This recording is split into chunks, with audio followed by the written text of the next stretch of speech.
കഴിഞ്ഞ ദിവസം ഹൈക്കോടതിയിൽ ഈ പത്മകുമാറിന്റെ ജാമ്യാപേക്ഷ എതിർത്തുകൊണ്ട് അന്ന് നൽകിയ ഒരു റിപ്പോർട്ടിലും ഈ തന്ത്രിയെ കുറ്റപ്പെടുത്തിക്കൊണ്ടായിരുന്നില്ല SIT ഈ റിപ്പോർട്ട് നൽകിയത്. അതായത് തന്ത്രിക്ക് ഈ കാര്യങ്ങൾ അറിയാമെങ്കിലും ഇതിൽ തന്ത്രി കൃത്യമായ ഇത്തരത്തിൽ ഈ സ്വർണ്ണപ്പാളികൾ പുറത്തേക്ക് കൊണ്ടുപോകാനുള്ള അനുഭവം നൽകിയ കാര്യത്തിൽ ഒന്നും തന്നെയും ആ റിപ്പോർട്ട് ചൂണ്ടിക്കാട്ടിയിരുന്നില്ല. പക്ഷേ ഒരേ സമയത്ത് തന്ത്രിയുടെ കാര്യത്തിൽ കൃത്യമായി അന്വേഷണം മുന്നോട്ട് പോവുകയും എന്നാൽ പത്മകുമാറിന്റെ ഈ റിപ്പോർട്ട് അടക്കമുള്ള കാര്യങ്ങളെല്ലാം നിലയും ജാമ്യാപേക്ഷ എതിർത്തുകൊണ്ട് നൽകുമ്പോഴെല്ലാം നിലയും ഈ തന്ത്രിയുടെ പേര് എടുത്തു പറയാത്ത രീതിയിൽ പോവുകയും അന്ന് അതേസമയം തന്നെ കൃത്യമായ അന്വേഷണവുമായി മുന്നോട്ട് പോവുകയുമായിരുന്നു.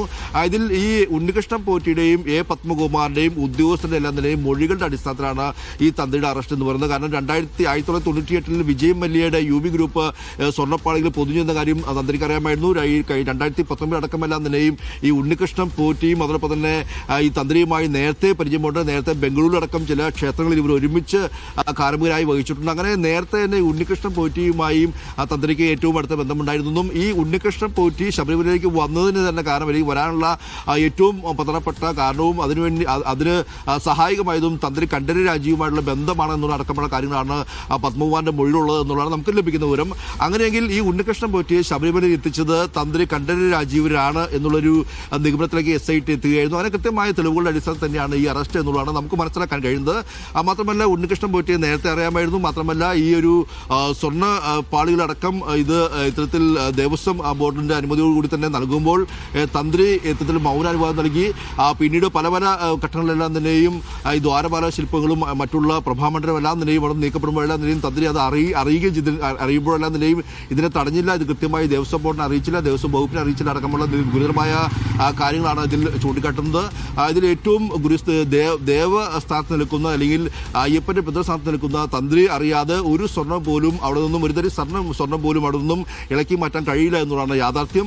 ഇതുകൊണ്ട് തന്നെയാണ് തന്ത്രി കണ്ഠരര് രാജീവന് ഇതിൽ കൃത്യമായ പങ്കുണ്ടെന്ന നിഗമനത്തിലേക്ക് SIT എത്തുകയും ഉണ്ണികൃഷ്ണൻ പോറ്റിയുമായിട്ടുള്ള ബന്ധവും അടക്കമെല്ലാം തന്നെയും ഈ ഉണ്ണികൃഷ്ണൻ പോറ്റിയെ ഈ ശബരിമല എത്തിച്ചത് തന്ത്രി കണ്ഠരര് രാജീവ് ആണെന്ന് അടക്കമുള്ള കാര്യങ്ങളിലേക്ക് നിഗമനത്തിലേക്ക് SIT എത്തുന്നത്. അത് തന്നെയാണ് ഈ അറസ്റ്റിലേക്ക് നീങ്ങാനുള്ള കാര്യവും.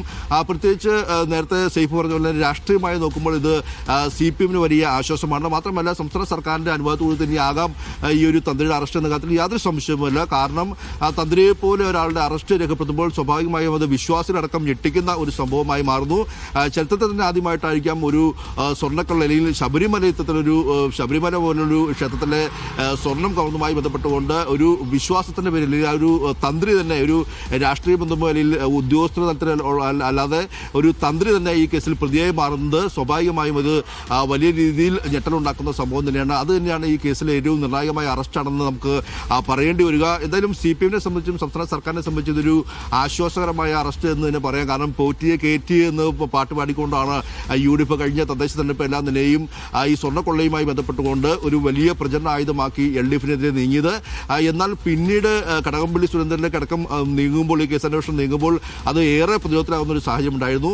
എന്നാൽ തന്ത്രിയിലേക്ക് പോകുമ്പോൾ ഈ കേസ് അന്വേഷണം പോകുമ്പോൾ സ്വാഭാവികമായും അത് LDF-നെ സംബന്ധിച്ചൊരു ഇതിൽ അമ്പലക്കള്ളന്മാർ എവിടെയാണ് എന്നുള്ള കാര്യത്തിലെല്ലാം നിന്നെയും ഒരു തിരിച്ചുള്ളൊരു പ്രചരണത്തിലേക്ക് പോകുന്ന രീതിയിലേക്ക് കാര്യങ്ങൾ പോകുന്നു. മാത്രമല്ല നമുക്കറിയാം തന്ത്രി കണ്ഠരര് രാജീവിന് നേരത്തെ ശബരിമലയിൽ യുവതി പ്രവേശനവുമായി ബന്ധപ്പെട്ടെല്ലാം നിന്നെയും അന്ന് വലിയ പ്രശ്നമുണ്ടായപ്പോൾ അന്ന് ആചാര ലംഘനം നടന്നു ചൂണ്ടിക്കാട്ടിക്കൊണ്ട് അന്ന് ശുദ്ധി കലശം നടത്തിയതും അതിനെതിരെ ഈ തന്ത്രി കണ്ഠരര് രാജീവിനെതിരെ അന്ന് മുഖ്യമന്ത്രി പിണറായി വിജയൻ അടക്കം രംഗത്ത് വന്നതെല്ലാം നമ്മുടെ മുന്നിലുണ്ട്. അന്ന് തന്ത്രിയെ മാറ്റണമെന്നൊരു ചർച്ചയൊക്കെ CPM അടക്കം ഉണ്ടായെങ്കിലും അന്ന് വലിയ വിശ്വാസികളൊക്കെ പ്രതിഷേധത്തിന് ഇരയാകുമെന്നല്ല ഒരു ഭയത്താൽ പിന്നീട് കണ്ഠരര് രാജീവിന് തന്നെ തുടരുന്ന ഒരു സാഹചര്യമാണ് ഉണ്ടായത്.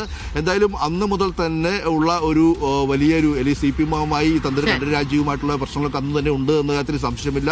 അന്ന് മുഖ്യമന്ത്രി തന്നെ പല പ്രാവശ്യം ആ കാര്യവുമായി കണ്ഠരര് രാജീവിനെതിരെ അന്ന് രംഗത്ത് വന്ന ഒരു പശ്ചാത്തലം ഉണ്ട്. എന്തായാലും ഈ ഒരു നിയമസഭാ തെരഞ്ഞെടുപ്പ് മുന്നോട്ട് പോകുമ്പോൾ പ്രത്യേകിച്ച് കടകംപള്ളിയിലേക്ക് അടക്കം കാര്യങ്ങൾ മുന്നോട്ട് പോകുമ്പോൾ ഈ ഒരു